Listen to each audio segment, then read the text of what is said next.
This is Vinyl Voices Radio. ESPN 97.5. Ladies and gentlemen, I'm John Goodman. Jesse Sandehan. All right, this is Vinyl Voices Radio, and we're hanging out here at the Hell and High Water Studio up in Kingwood area. That's what it says on the map for some reason. Or Houston area in Kingwood-ish. And Susan Hickman is our guest. And so if you've been just tuning in, you missed some really good songs, and we're going to hear another song. Yeah, so we are going to hear another song. Cool. The next song we're going to hear is called Hesitation. Tis. Yep, and it's a single, right? We released it. We released it, I think, before the record came out, I think. If I'm thinking that far back. What year is it? Pretty much the same time period, though, basically. Same time period. Yeah. All right, let's... It's like, don't ask me what year. I swear I know the history of my own music. What year is that? 2021. They're like, I don't know, what day it's is not, it? man. I know. It's not. I mean, 1997. What? When? We've lost a couple years here recently. It's fine. keep harking back to the last folks, but they were like, oh, yeah, our first single came out on May 8th, 2008. We're like, Yeah. It's like, how do you know the day? Yeah. Like, that was 15 years. Oh, no, yeah, I made a rap about the day it came out. So it's like, Always had that, a date in a song. That would be a way to remember. yeah. Yeah. All right, let's do it. What is the Hesitation. best? Every time you need me, I get a funny feeling that's hard to explain. I get nervous every time you touch me.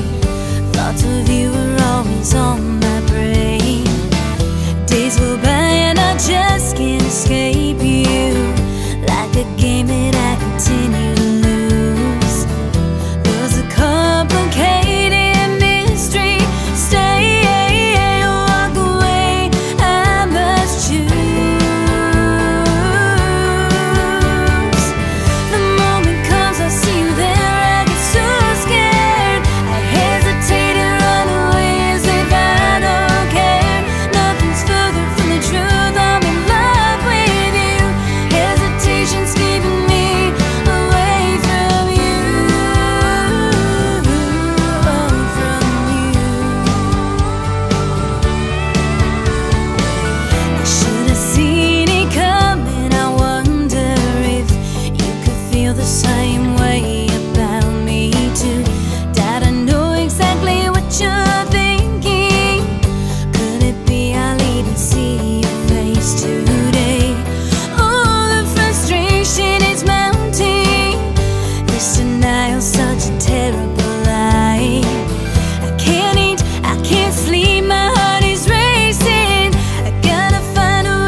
Yeah. Yes. So about that song, again, super smooth song, right? Just like a good, just all the way through. But there's no hesitation at all in that song.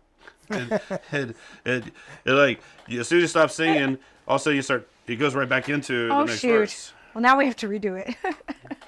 It's great though. I like it. Right? Thank you. I think it sounds really good. I like that song a lot. How it turned out after all there's a lot that went on in that song, but it sounds very different than the rest of the songs on that record. So I like that. Yeah.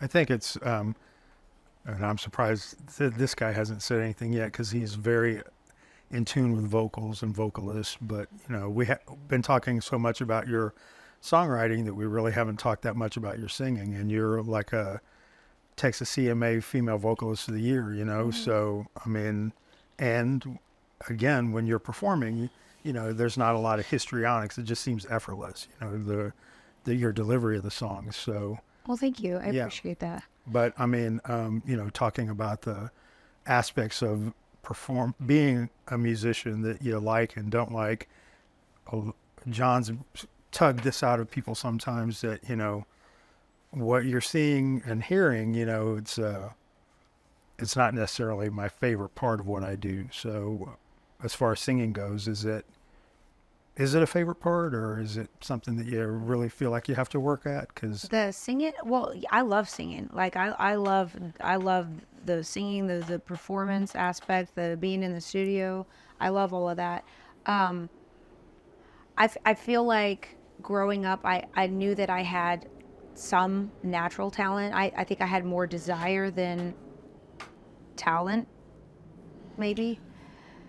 I know this sounds weird, but like I feel like I've had to really hone in and figure out how to do certain things, and because I never really had formal voice coaching or whatever you call it. Like I didn't go to a music school. When I started playing instruments, I had a couple of teachers like with piano and violin, but like I'm self-taught on guitar, and I don't actually really feel like I kind of came into my own until I started playing guitar. Like, oh, I can write better with guitar. I can express myself a little bit better, as I'm playing and that kind of stuff. I mean, I do like to put my guitar down and just perform, but I feel like going through the different aspects of learning how to do vocal exercises and how to hit certain notes and without wrecking my voice, that's been kind of interesting. yeah, But my mom helped a lot, starting out, like she's musical, so she played piano and she sang, and so she taught me how to sing harmony, and we would do basically our own little whatever you want to call it in the living room of our family home, and yeah. I'd sing the songs and she'd point out, okay, don't do this, do more of this. It's like, okay, it like sometimes we just like and sometimes it's like, oh cool, thank you, Mom. And like today, being an adult, Yeah, looking back on all those oh times. yeah, sometimes like when you're so close to like your parents and your family life and all that. And I was homeschooled, my sister and I were both, so we did the homeschool all together, we did the music stuff all together, and it was a lot of stuff that we spent a lot of time together. But as an adult, I'm like, okay, like there's no other person that would have actually done that for me. I could have never got that anywhere else. Yeah. And my mom loves me, so and I Yeah. love her. As a mother should. As she should. She should. I know sometimes she want to wring my neck, but it's fine. I mean, that's all parents and their kids. Yeah. It is. Yeah. Yeah, it happens. I mean, my kids, I'm like, ugh. They test the patience, but Oh, yeah. you give them with the tools that they need to try to do something. And back to desire and talent, I'll take desire over talent. Oh honestly. yeah. Yeah. Oh, yeah. all the Same. time. Yeah. Same. Because I mean, like I said, like I knew that I had something, and I knew that I could figure out how to pursue something on some level, and just figure it out as I go, which I did kind of. But my whole thing, and I don't know if this stems from me being homeschooled and being like a self-starter, because I always have been that. Like I constantly want to learn how to do things. It's like if I don't know how to do something, I want to figure it out, and I want to be really, really good at it. Yeah. Yeah. Yeah, I was reading something the other day, and it was about like what drives you, right? And so I was like, man, what really drives me? And I ultimately came up with curiosity, Yeah. and sounds a lot like you. Yeah. Yeah, that fits. I see that. So That is very cool. I feel like I just have a never-ending hamster wheel going like all the time, and curiosity. That's a excellent statement because I'm so curious about so many different things. I have an issue of like focusing on one particular or two, because I feel like I've tried to multitask over my lifetime. And I do this because I feel like if you're trying to do all of these different things all at once, there's something that's going to be shortchanged or something that you're going to not do as diligently as, what you probably. So as I get older and have more experience under my belt, I feel like I'm able to kind of look at this and be like, okay, I need to focus more this week on XYZ or, and just kind of honing in instead of trying to do everything all at once, because that's a sure way to burn out really fast. well, that and just like you said, what I always just thought that I was a big multitasker. I loved having a lot of things going on all the time, and I was always like, I'm sitting on top of it and everything else, and the rest of the world is like going, no, you're not. But Yeah. I felt like I was, and then now all of a sudden I guess getting a little bit older. I was like, no, I need to focus on this and just, see this thing through. Then let's move to the next thing. And then you're actually giving the stuff the 100% that it needs instead of, just kind of just doing 30% over here, 30% over here. Because you only have so much bandwidth, right? Exactly. You only have so much bandwidth that you can actually put out. Yeah. I feel like a lot of my perspective changed in that respect when I listened to an audiobook called The One Thing.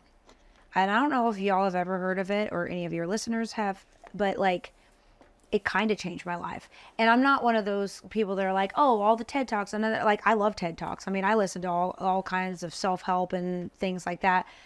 But I'm really particular on what I choose to absorb and apply to my own life.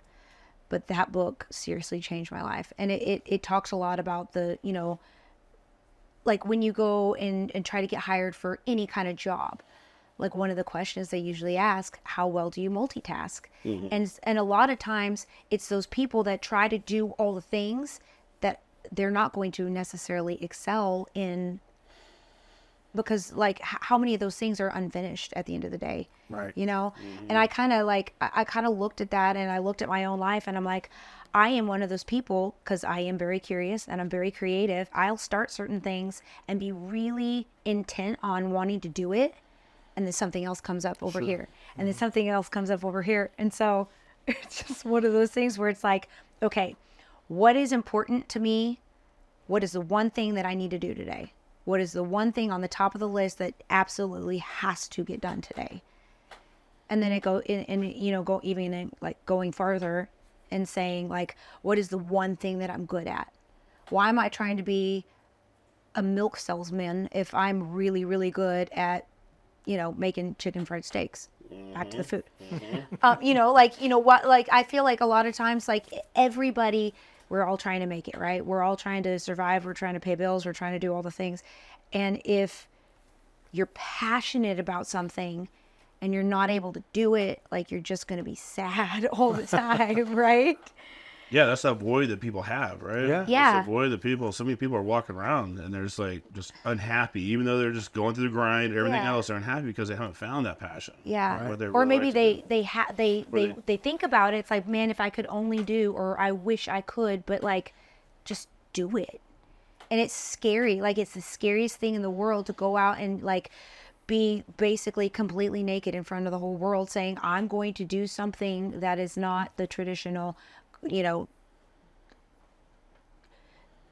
create your passion for yourself. Create your passion. And like, if you're passionate about something, it will somehow work out. I really feel that. Like, if you really are true to what you're doing, and if you have the right kind of intent on following through with your goals and your aspirations, I feel like it's. And even if it doesn't work out, right? At least you tried, because if you didn't try, then you never know. I don't want to be sitting there at 90 years old going, "Oh, I wish I would have done that podcast." Yeah. it's like, we did it. We did this podcast. Yeah. So, or whatever other dumb idea I come up with.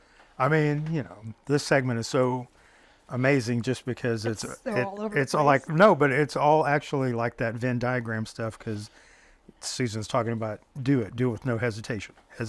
Ooh, there we go. Then we're also talking about oh man, could escape me, but the one thing, Yeah. the one thing that you had to do today was come on this show and crush it, and you've done that. Oh, So, thanks. I mean, out here dropping knowledge on these Man, that's folks. actually pretty good when the one thing you have to do is in the evening, because you're like, well, I can take care of that in like 8 hours from now. So it's like, let's listen to a podcast. This has been a lot of fun. I'm going to start living my life like that. I mean, honestly, it's like, okay, what do I need to do this evening? That's going to be my focus Right? for now on. It's like, whatever it is, I'll push it to the Just end push of it the to day. the end. Push it. Yeah, it's Yeah. I fine. mean, isn't that hesitation? But your take, that is hesitation. Yes. Procrastination. Sort of. That's another song I could write. Yeah. I have a song about that too. That's another segment. Yeah. All right, Susan Hickman, thank you very much for coming and hanging out. It's All been a over the great time. socials. SusanHickman.com. Yeah, SusanHickman.com. Just look it up. You find her music all over the place. Videos, Spotify's. Spotify's, Apple Music, All the things. all the platforms now. All the platforms. There's so many of them. Just Google me. You'll find Google me. and go watch her live. That's Yes. definitely the key, is go see a live show. Yep. Yes.